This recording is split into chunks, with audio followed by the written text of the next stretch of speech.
Bulaklak. Mwah. Sumulat ng isang taus-pusong love letter para sa taong mahal mo at ipadala ito sa Energy FM via email or Facebook. From February 5 to 12, magbabasa at mamimili si DJ Lindsay ng pinakamagandang liham para sa kanilang minamahal. At pagdating ng February 13, the best letter will be read on air at mananalo ng napakagandang bouquet. Mula sa Energy FM, pakinggan si DJ Lindsay sa Lihim ng Liham para sa buong detalye. Lihim, bulaklak, mwah. Wag mo sabihin radyo. Wag mo sabihin radyo. Sabihin mo. Sabihin mo. Energy. Energy. Cheers, miss! Gabaklita! With Tita Cora and Kapitana Sisa. We are number 106.7 Energy FM. Panggawag mong sabihin na radyo, sabihin mo Energy. Isang magandang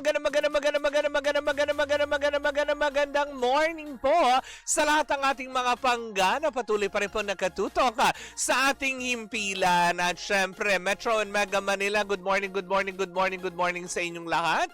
Sa mga nasa lansangan, sa mga hanap buhay nila at mga nasa tahanan nila, isang magandang umaga po sa inyong lahat.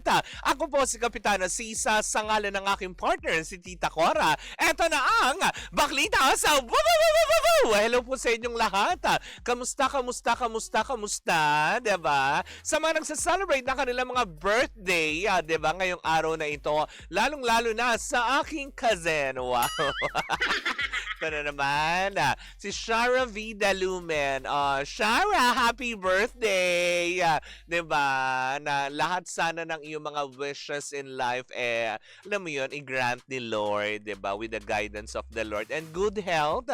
Wish you all the best. I love you and see you soon. Happy birthday, Shara Dalumen. Shara V. Oh, in fairness. Sharam! Good morning pa rin po sa lahat ng ating mga pangga na patuloy pa rin po nakatutok sa atin. Siyempre sa mga nanonood via our digital platforms on Facebook, TikTok, and of course sa ating YouTube channel, ang ating mga team replays. Hello po sa inyong lahat sa makaimpanig ng Pilipinas at ng mundo. Hello Philippines and hello world. Diba? Ganon yon. Diba? Good morning pa rin po sa lahat ng ating mga pangga. Ayan. At syempre, eto na pinakaantabayanan ng lahat. Ang ating first Baklitest.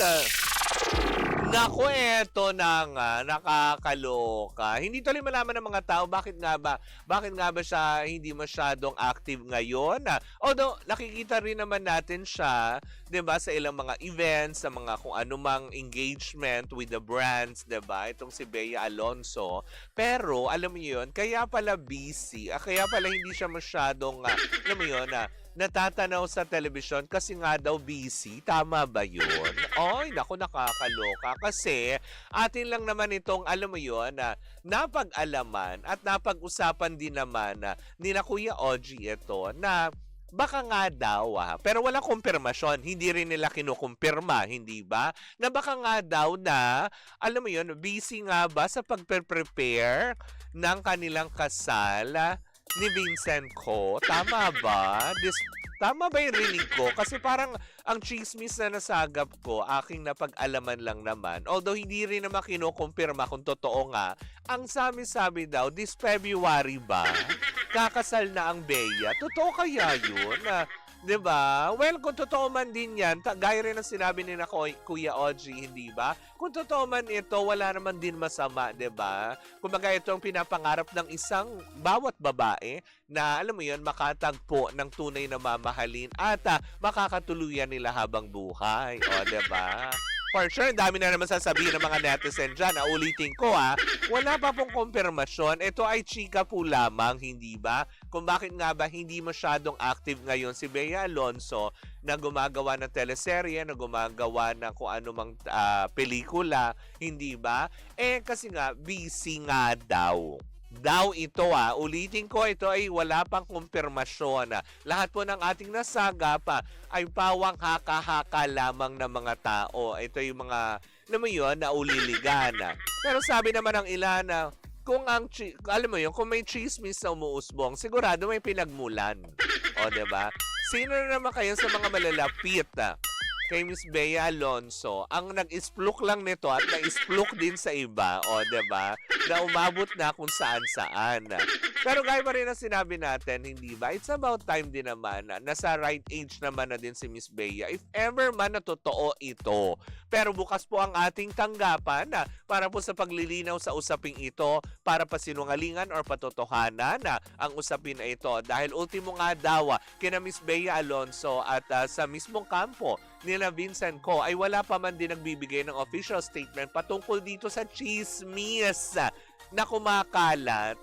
'Di ba? Sa usaping ito na ikakasal na nga daw itong dalawa this February. Totoo kaya? Sana makatikim man lang ng lechon. 'Di ba? Pero yun, ulitin ko ito ay napag-uusapan lamang on social media, 'di ba? At napag-usapan din po ito, at 'di ba, sa programa ni Kuya Audrey, 'di ba? Na yun nga, kanila rin itong nabalitaan pero hindi po nila kinukumpirma ang patungkol sa balitang ito kung totoo man ito o hindi. Uulitin ko ito ay chismis po lamang na sa tingin naman namin kung totoo man ay hindi naman din siguro ganun kasama, hindi ba? Kasi it's about time. Alis pa paano, happy na siya, 'di ba? Kung totoo man ay kakasal na siya, 'di ba? Is kumaga parang it's the best gift to yourself, 'di ba? Na makatagpo ng tamang lalaki, 'di ba? Na makatagpo ng makakasama habang buhay. Ganun 'yon, 'di ba? Alam mo 'yon, by Kapitan.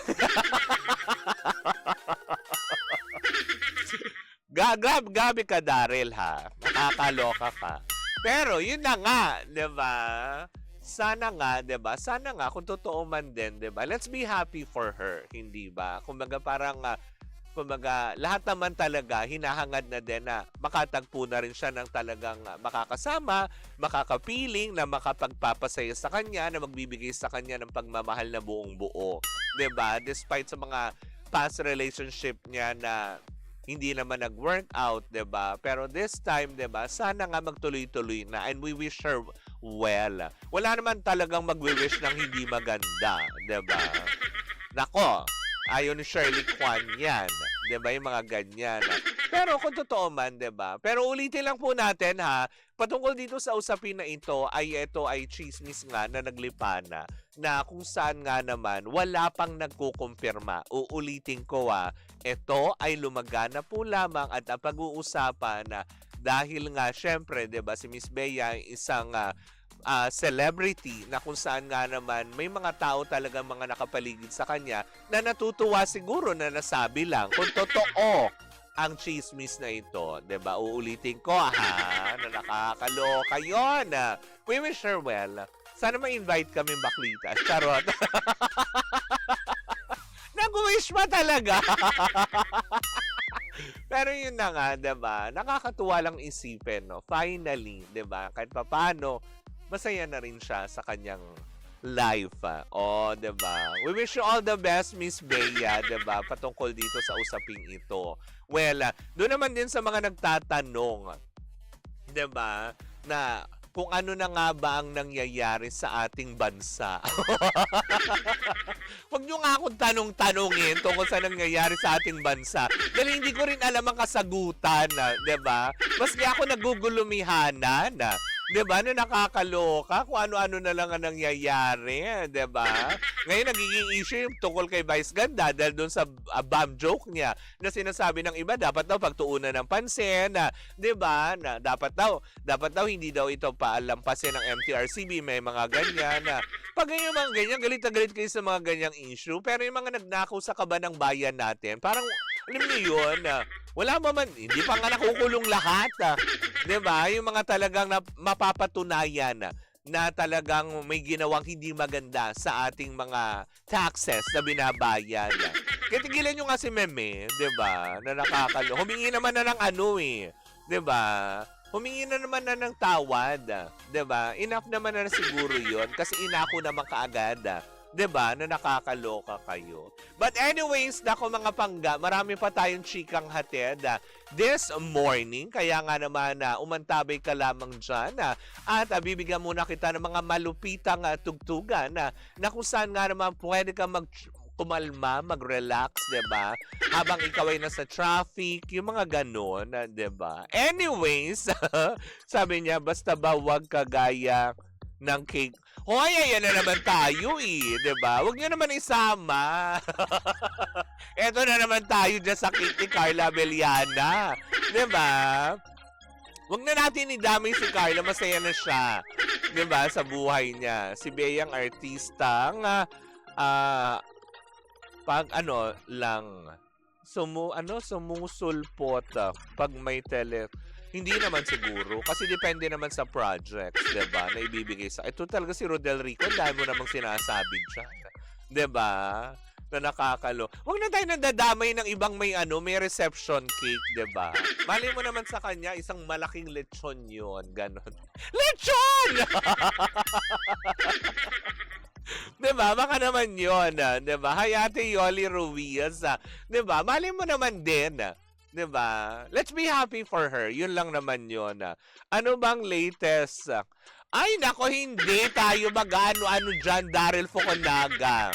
Basta yun lang yung nabalitaan natin, pero wala tayong kinukumpirma. Uulitin ko ito ay hindi po kumpirmado na kung totoo man ang chismis. Ito ay nabalitaan lang po natin na yun nga, yung patungkol dito sa nalalapit or inaasikaso or alam mo yun, pinagpaplanuhang kasalan between Bea Alonzo and Vincent Co, diba? Let's be happy for them. Kung totoo man yung balita na yon, wag na natin dugtungan pa. No. Anyways, ako mga mangga, yan po muna ang ating unang chika na first hour ng programa Baklitas sa ating pagbabalik. Nako, usaping TF pa rin ito. Hindi pa rin ba natapos yan na nakakaloka, diba? Sabi ni Daniel, blind item na.